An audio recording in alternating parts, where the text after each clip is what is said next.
good afternoon. My name is Cindy Saffarelli, and I am the Vice President of Advancement and Community Engagement for Metropolitan Ministries. I've been on the team for 6 years, and I'm excited to be with you today. This is a series we started this year, Mission and Focused, that we really pivoted in the pandemic to a more virtual format to be able to thank our donors and to educate you a little bit more specifically about different things related to the ministries. So I'm happy to be here today. I'm with our President and CEO, Tim Marks, who you'll hear from shortly, and Deborah Seitz, who is our on the advancement team, also located at our Pasco campus. So excited, and you'll hear more from them in just a few minutes.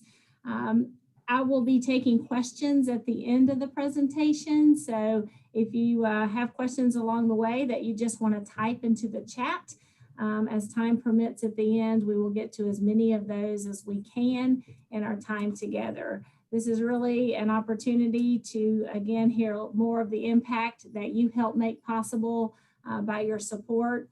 And we're just happy that you tuned in today. So with no further ado, Tim, I'm going to turn it over to you. Thank you, Cindy, and thank you all for joining us for another Mission in Focus. We love to be able to share the good things going on at Metropolitan Ministries that are enabled by you. Nothing good happens at Metropolitan Ministries without the community support. And today's focus is on our work in the Pasco community. And our theme for our 50th anniversary, which is next year, we'll be celebrating 50 years in caring for the community. But our theme for that is changing tomorrow today. And for so many in our community, they're looking for change. They're looking for positive change. They're looking for hope. And what we try to do is turn things around, as this t-shirt says, to give hope to people. But we do it more than just with a t-shirt. We do it with our programs. And we're going to be very quick to outline those for you and then take any questions that you might have. For those of you who have participated in any of these in the past or come to one of our face-to-face sessions, we are very much a mission and vision driven organization. And so we always want to start these sessions and just reinforce with you that we take this mission statement very seriously, that we're here to alleviate suffering, promote dignity, and instill self-sufficiency. We think they all work together. But at the end of the day, the end goal is self-sufficiency for the families that come to us, homeless, with no place else to turn, but being able to move on in their life and be fully self-sufficient.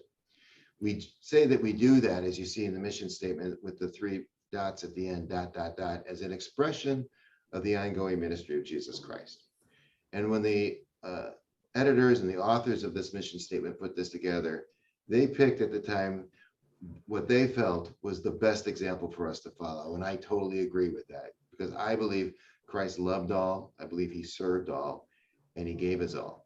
And so if we're going to try to do the work that we do, let's take the best example we can find and do everything we possibly can, again, to love and serve and give anything we can to help a family become successful. And that's why it's important for us to always recalibrate what we're here to do by looking at our mission statement each and every day and before any meeting or any board meeting. Now, our vision statement, I'm going to just key in on 2 components of the mission statement.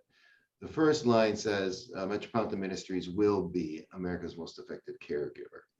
Keyword will be. And we're not doing that so that we could put up a sign. We're doing that because we believe that we can be better today than we were yesterday, and we can be better tomorrow than we were today. I'm an engineer, and I love seeing problems resolved, but also another thing that a lot of engineers do is we believe in continuous process improvement, that we can always get better. And so Metropolitan Ministries is always striving. We helped more families last year than we've ever helped in a year period. But we're already asking ourselves, how could we do better? How could we serve more? How could we make a greater impact in our community? That's a constant theme that we have. Now, the other component of that is on the right side. You see this above all box. It says, our witness will be to the power of love. Remember that theme that we talked about in the mission statement, how Christ loved all and served all. Well, we want to show the power of love in healing broken lives. Well, you can imagine there's a lot of brokenness when you work with the homeless population, right? But look at the other component, is to build strong, caring communities. And all our communities need to come together and feel love and feel strengthened. And there's nothing better than being involved in life change. And we appreciate you all for engaging in the life change that happens on our many campuses, and specifically as we talk today about Pasco. So if we focus on getting better, we can be good stewards to the families we serve and give them the best opportunity to be successful. And we can also be good stewards of the gifts that you've given to us. Now, speaking of stewardship, it's a couple things just to kind of put a point in, and that is outside agencies like Charity Navigator, their highest rating that they can give to a nonprofit is 4 stars. We're a 4-star charity. The highest rating the GuideStar will give for transparency is the Platinum Seal. We have that seal as well. We are independently audited, and 89% of everything that's given to Metropolitan Ministries goes directly to the programs and to the clients we serve. And culture is a big thing for us as well. Got to get the culture right. And even going through a pandemic and all the crises we've had, the staff independently voted that we're one of the best places to work in Tampa Bay. That's 8 out of 9 years. The staff has said they love working here and they love the culture that we built. We're not perfect. We are always striving to get better. As I said before in our vision statement, always looking to get better. Now we have 4 physical locations, but we are in 6 counties. We have 2 locations in Pasco County, Restored Hope, that's in Dade City, and that's a partnership where we have staff located, and we're going to be sharing some exciting news about that. We have our Miracles for Pasco campus, which is in Holiday, Florida, and we house families there. We have our Miracle Place campus here in Tampa, where we care for 100 families, probably about 250 children every night. And we have our beautiful new affordable housing development called Sable Place in the Mango Sefner area, which has another 112 families, all safe and secure this evening because of your care and your support. Now we have an array of solutions that we bring to the community. Just talked a little bit about housing. Talk a little bit about case management, is putting plans together to help individuals in their scenario, their situation, move towards self-sufficiency. Case management and counseling is very important as these families have experienced tremendous trauma. Holiday assistance, a lot of you know about the toys and the turkeys that Metropolitan Ministries distributes. Last year it was about 42,000 families, about 52,000 food boxes, but in 6 counties, holiday assistance went to those that were in crisis. We do a lot of education and job training. We do outreach and prevention. If we can work upstream and solve a problem before a family becomes homeless, well, that's a good thing. So we're constantly looking at how we can help folks in need. And then obviously we do a lot of food and clothing for those that really need everything to get a little leg up in their life. That's what we do everywhere. Deborah is going to dial it in a little tighter and tell you a little bit about what we do specifically in Pasco. So I'll turn it over to you, Deborah. Thanks so much, Tim. Hi, everyone. You guys may know me. My name is Deborah Seitz. I'm the Associate Director of Donor Relations and Community Engagement at our Pasco campus. So I work very closely with Tim and Cindy and all of you to help find the resources needed to support all the programs that Tim just mentioned. It's very exciting to be a part of Metropolitan Ministries during this season, of course, during a time of incredible difficulty, challenge, potentially trauma. Having been able to come on the team about a year ago, almost today, has been an incredible experience, and being able to watch Metropolitan Ministries weather this storm and not only serve our community, but serve our community like never before has been inspirational. So I'm very excited to be speaking with you and sharing some of these numbers with you today. Again, these numbers are coming out of 2020. So this is during the height of all of this pandemic, COVID-19. And I want to kind of preface before going through these slides very quickly that each one of these numbers represents a person, represents a family member, represents somebody in our community. And so as we go through these, please recognize that these numbers are numbers that you have helped us to be able to service during this last year. So again, like Tim said, thank you so much.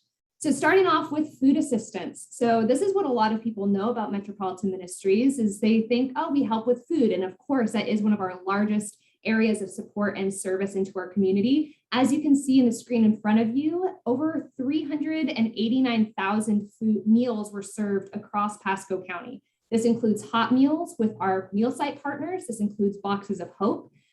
This is over a 200% increase year over year. So that gives you a good visual of kind of the impact of the pandemic and how the average citizen has really had to reach out for assistance. And we're so proud and honored to have been able to do that. And then next, I want to talk about community outreach. This is our opportunity to really meet people where they're at. Our Family Resource Center is an opportunity, or Family Support Center, for our neighbors and our clients that are here in Pasco, in Holiday, and Dade City to come to our front door and ask for the assistance that they need. This could look like boxes of food. This could look like bill pay assistance. Like Tim mentioned, helping a family to avoid homelessness in the first place is a huge step. So if we can help families weather this storm, keep them from being on the street, that is a huge bonus. That is a huge blessing. This also includes clothing support, supporting with GED preparedness, really helping, like Tim mentioned, somebody to go from a place of suffering and alleviating that suffering all the way to self-sufficiency into a career, really helping people to help their families that are in need in this community. And then another form of our community outreach. This is one of our newer programs in Pasco County. This is our Metro Brigade. In fact, some of you may have seen our Metro Brigade out on the street. If you do see them, give them a wave. They're incredible individuals, incredible human beings. But this Metro Brigade, this was actually started very shortly before the pandemic actually hit our shores. We basically knew and saw that there was a need in the community where people that live in chronic homelessness or are out in the forests or out on the street, you know, they needed somebody to come to them, not knowing if they could come to us. And what started off with a goal of helping a couple hundred people, maybe this first year, maybe putting out a couple hundred numbers of services. As you can see on the screen in front of you, we did over 1,400 services in our community. So this is helping our most vulnerable neighbors where they are at, meeting people where they are at, with all of the different services that you see on your screen, and also just providing that dignity that somebody needs, saying, hey, I'm here for you. I'm stepping out of my box, coming to you. And the team of our brigade, Metro Brigade, are absolutely fantastic team members, also great partnership with AmeriCorps as well. And then COVID-19, we've never had a slide like this before, as you can imagine, but what an opportunity like no other to meet people where they're at. I have to say that when I joined Metropolitan Ministries, there was a tiny little piece in the back of my brain saying, hey, is this the right time to go into a nonprofit world? And of course, that flew out the window immediately, being like, yes, this is what we do. And joining the team, I got to see firsthand a team of incredible individuals, not just weathering the storm, but running into the storm to really help people meet the needs in the community and help people kind of just get through this really, really tough time.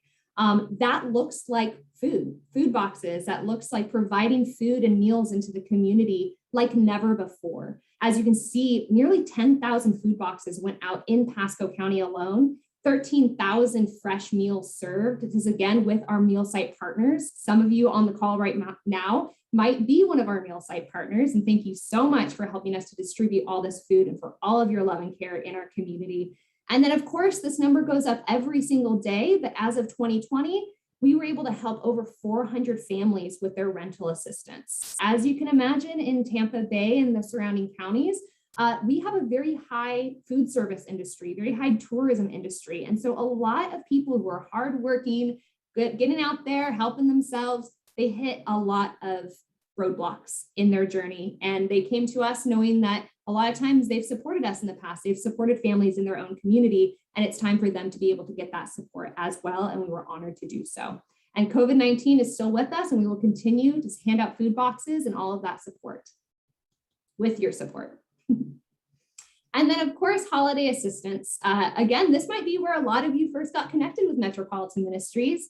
Y'all know that we put out a big old tent every single year, both in Tampa and in Pasco County, to really welcome in the holiday season and help our families through the holiday season. The numbers speak for themselves, over 8,400 families receiving holiday assistance, and then over 9,000 children receiving toys. You know, during a season like COVID-19, but really any day, the holidays are both joy-filled and they can also be very stressful, especially when a family is trying to weather their own storm and their own trauma.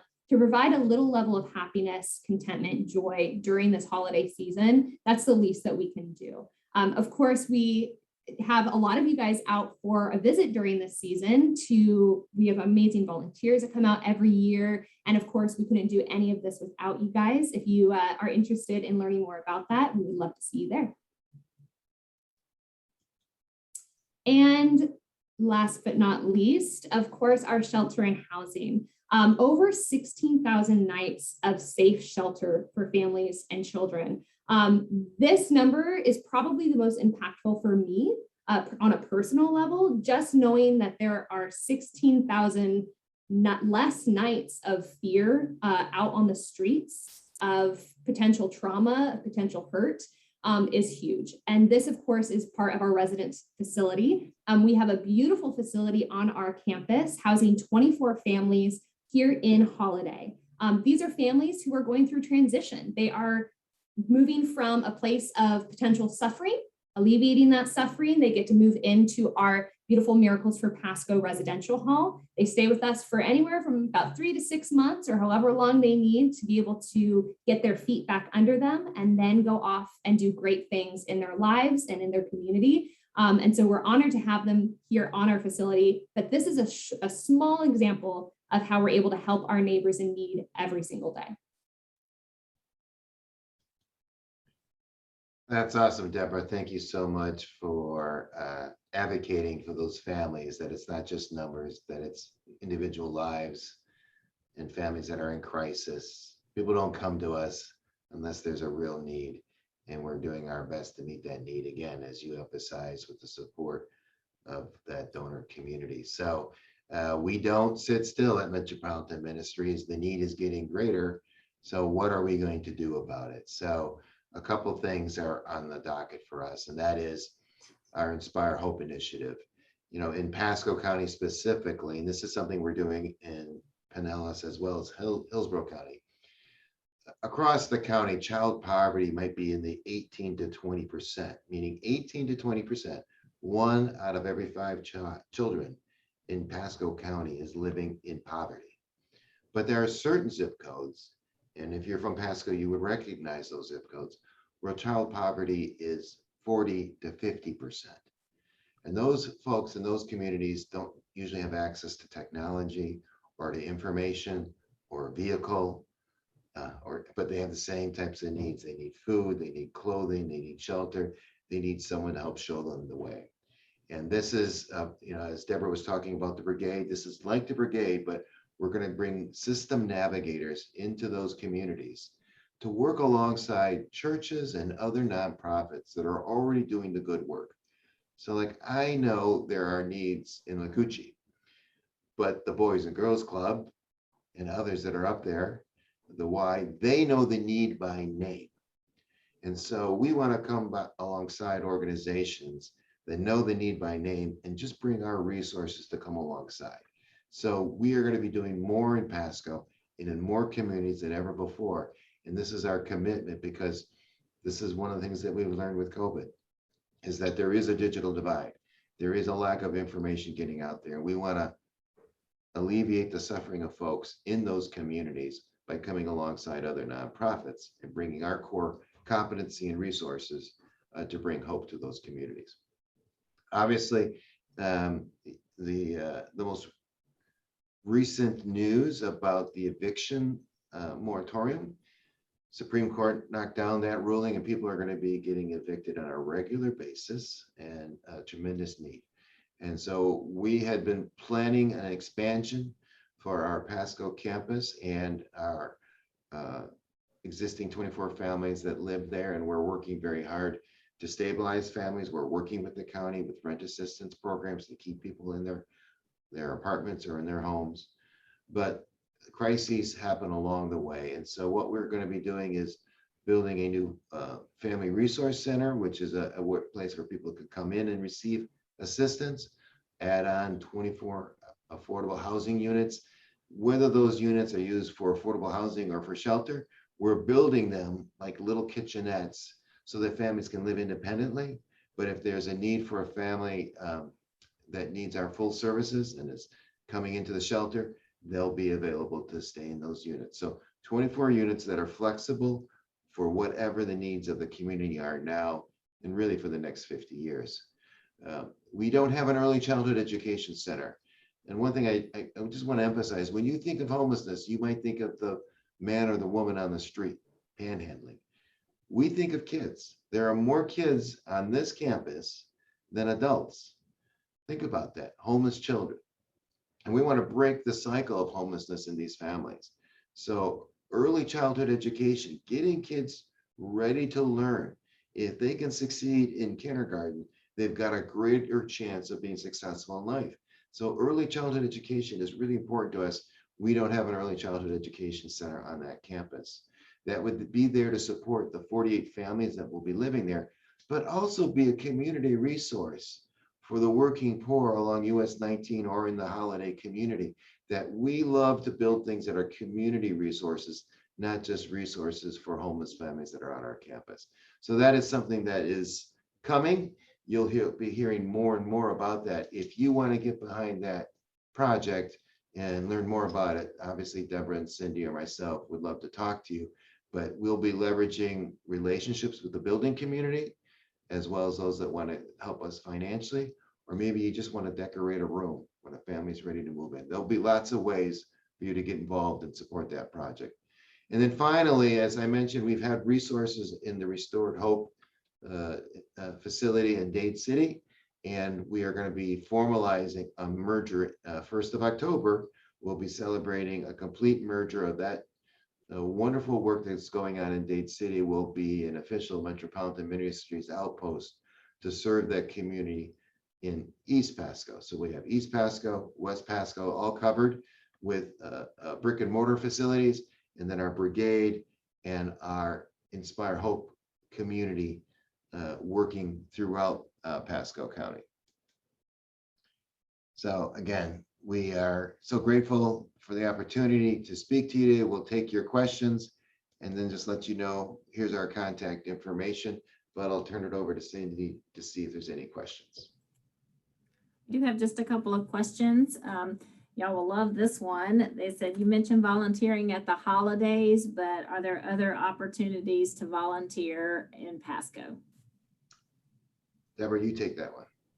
Yes, the short answer is always yes. Metropolitan Ministries' backbone is our volunteers, really. And I'm sure many of you have volunteered from one day to another. We, of course, always need support during our holiday season. We're actually ramping up for that. So if you would like to get involved during our holiday tent and distribution, blessing families in our community during this very happy but also stressful time, feel free to reach out. But then on the daily, we always need help in our kitchen. We always need help in outreach, handing out or helping families shop through our pantry. There's always things around the facility that need support, or packing a food box that's going to end up in somebody's home. So yes, we have many opportunities to get involved and would love to see you out for both a volunteer opportunity, but even a tour. Maybe after your volunteer opportunity, you can come out and I'll show you around our facility. You can also go to our website too, and it lists all the volunteer opportunities on both of our campuses. Is a great way to know what's out there as well. The other question is the services that are provided to the children. So Tim, you talked about not having an early childhood, but are there services that we are providing to children that are living at the Pasco campus? Yes, so we have a partnership with an early education center that's off campus that our children will take a little bus to get to that facility. We do an after-school program for the elementary age children that are with us. And then we do summer camp programs during the summertime. Did I miss anything there, Deborah? No, the only extra thing is that we're excited to grow our CREATE program on our facility. As Tim mentioned, with the growth and expansion of our campus, This is a very trauma-informed education program to help children where they're at to go work through their trauma in an educational setting. So that's the only additional thing I would add is that's a really beautiful program that's doing great work already. All right, last question. Is there a program that you know of to help people file for their stimulus funds? This person manages a food pantry, so they're Yeah. interested to help United people Way has figure a out. specific, United Way has a specific program for that. And I would expect that we would also provide some guidance at our outreach center. Deborah, I don't know if you have any more to add to that. If not, we can send an email and further contact. But yes, the United Way in Pasco specifically has an education program to make sure people know about the benefits. We are doing the same thing if you come to our outreach center. Great. Yeah, I would encourage you to reach out to myself or Tim, and we can connect you with the right people who may have more additional resources. Yep. So please feel free to reach out and we'll find those people for you. You bet. That's great. That is all the questions that we have listed here today, and just really appreciate everyone tuning in and the feedback. And thank you for those that have put notes in the chat. And if you have further questions, just to echo what Deborah and Tim both have said, just reach out to us. We're happy to answer questions along the way, invite you out for a personal tour or just a phone call to keep you up to date what's going on in Pasco. It's been an exciting time with our growth and change, and we're going to be having a lot more excitement as you heard today. So we really appreciate you tuning in. Enjoy the rest of your lunch and the rest of your day, and have a great weekend.